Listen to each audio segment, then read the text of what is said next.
Começa agora no seu rádio Papo de Esporte.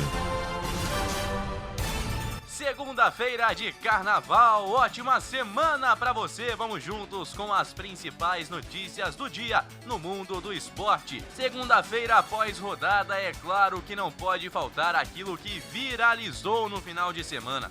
E a gente vai começar falando sobre o VAR da discórdia, ou melhor, o VAR descalibrado.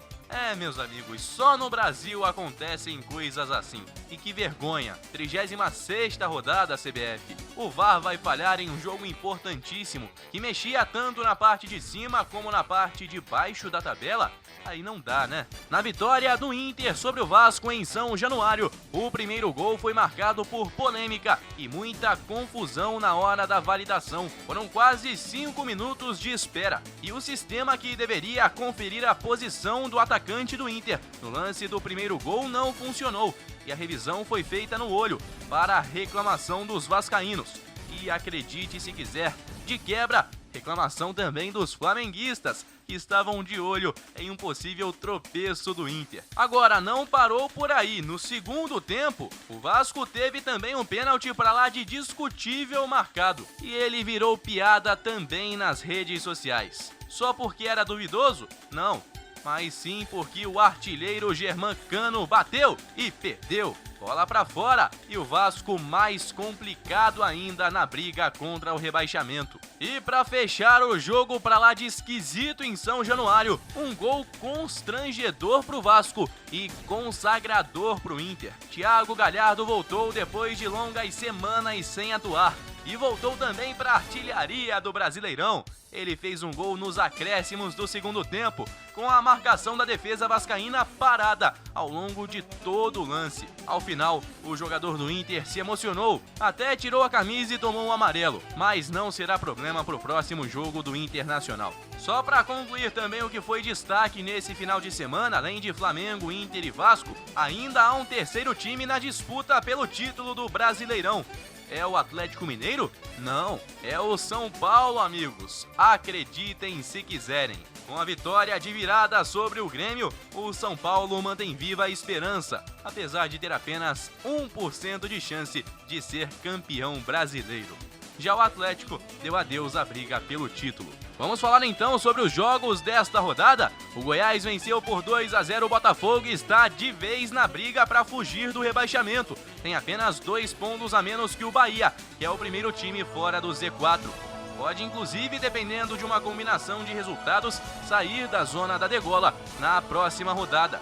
O Santos venceu por 2-0 e rebaixou o Coritiba, segundo time garantido na Série B do ano que vem.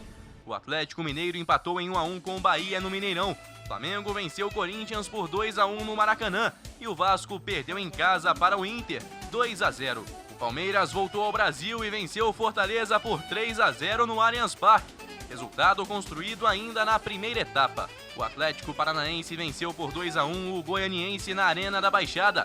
O Grêmio perdeu em casa e de virada para o São Paulo, 2-1. Hoje, segunda-feira, às 18 horas, tem Ceará e Fluminense no Castelão. Mais tarde, às 8 da noite, é a vez de Sport e Bragantino, na Ilha do Retiro. O Inter segue líder com 69 pontos. Flamengo tem 68, Atlético Mineiro 62, São Paulo também 62 e um jogo a menos. Fluminense tem 57 e joga hoje, Palmeiras 56 com 2 jogos a menos. Grêmio também tem 56, Atlético Paranaense 50, Santos 50, Corinthians 49 pontos em 10º lugar. O Bragantino tem 48, Ceará 46, Atlético Goianiense também estaciona com 46, Sport e Fortaleza tem 41, o Bahia tem 38, Vasco 37, Goiás 36, Coritiba 28 e Botafogo 24. Para concluirmos então o assunto sobre o Brasileirão, vamos voltar a falar sobre o VAR em São Januário. O Vasco informou que vai pedir anulação da partida por considerar a falha do VAR inadmissível. A CBF também se pronunciou neste domingo e disse que, apesar da falha, não foi constatado nenhum erro claro da arbitragem de campo e o lance foi sim checado, mas sem contar com as linhas de impedimento. A entidade disse que vai pedir explicações à Hawkeye, responsável pela operação dos equipamentos do VAR. no Brasileirão. E a gente fica aguardando então para saber mais sobre essa polêmica em São Januário. Agora, uma coisa é certa, é lamentável, inadmissível termos em plena 36ª rodada um erro grotesco como esse que aconteceu no final de semana. Campeonato Carioca, a Ferg faz mais um ajuste na tabela e o Cariocão 2021 começa em 3 e 4 de março. Marcado inicialmente para 28 de fevereiro, depois para 6 de março, as partidas de abertura da fase principal do estadual têm mais uma modificação e agora acontecem nos dias 3 e 4 do próximo mês. A última de hoje é sobre o Fluminense, que está de volta à Libertadores depois de 8 longos anos longe do torneio continental. Esta será a 7ª participação do clube na Libertadores. Com 57 pontos, o tricolor é o 5º colocado do Brasileirão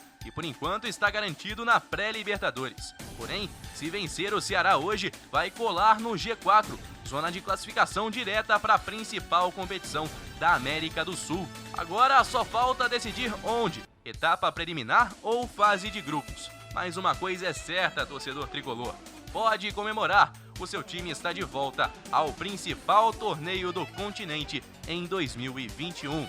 A gente volta a se encontrar na quarta-feira aqui com o Papo de Esporte e as principais notícias do mundo do esporte para você. Forte abraço, pessoal, e até lá. Tchau!